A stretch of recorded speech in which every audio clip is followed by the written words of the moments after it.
Rachel Reeves has returned from her controversial trip to China as the UK struggles to navigate significant economic challenges under Labour's leadership.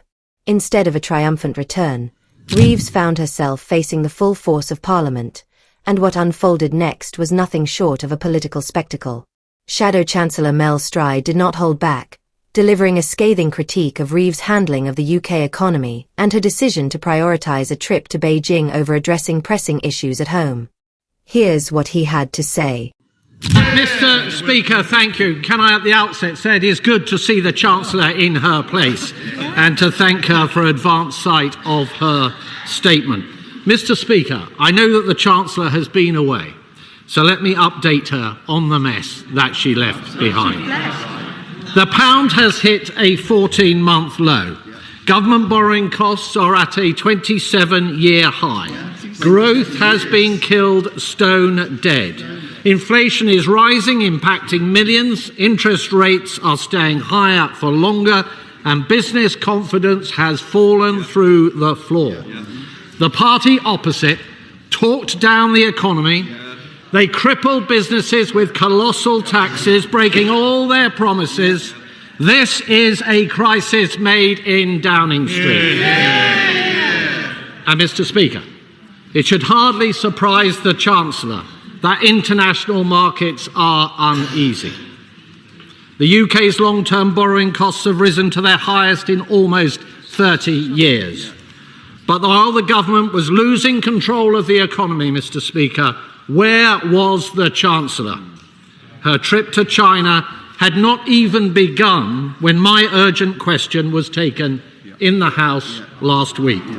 She was still in the country, but she sent the Chief Secretary rather than face up to her own failures. So can I ask the Right Honourable Lady why she chose not to respond herself? Mr. Speaker, the Chancellor, of course, ducked the difficult questions by jetting off to Beijing.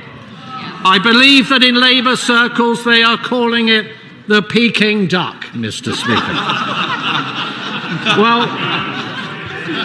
Well, whatever was on the menu in China, was it really worth the unedifying sight of an increasingly desperate politician scampering halfway around the world with a begging bowl?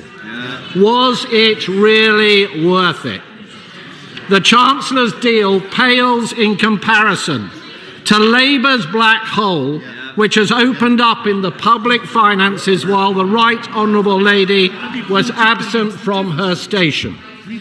To give a sense of scale, Mr. Speaker, the deal the Chancellor has announced amounts to £120 million per year. The rise in our borrowing costs due to her disastrous budget has added around £12 billion to our annual spending on debt interest alone. Literally 100 times what she says she has brought back from Beijing.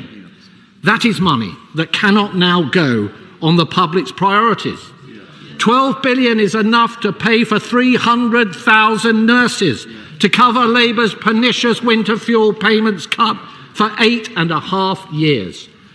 And of course, even before this latest market reaction, the budget meant spending tens of billions more in servicing our debt. According to the OBR forecast, 2/3 of the money raised from the Chancellor's jobs tax will be swallowed up by additional debt interest. Forget those billions going on better public services. They are going on paying the price of Labour's mismanagement. And we on this side know how this sorry story goes. We have seen it, Mr. Speaker. We have seen it all before. Socialist governments that think they can tax and spend their way to prosperity. Labour governments that simply do not understand that if you tax the living daylights out of business, you will get stagnation. They do not understand, Mr. Speaker, because there's barely a shred of business experience on the front bench opposite. And can I ask the Right Honourable Lady, which of her promises will she break if in March the OBR judge that she is now in breach of her own fiscal rules? Will she cancel promised spending? Will she ramp up borrowing? Or will she raise taxes yet again? Mr. Speaker, this whole sorry tale is nothing short of a Shakespearean tragedy, playing out before our eyes. This is the Hamlet of our time. They promised the electorate much while pouring the poison into their ear. At the end, you can feel the end. The Chancellor flailing, estranged it seems from those closest to her, those about her falling, the drums beating ever closer. To go or not to go, that is now a question.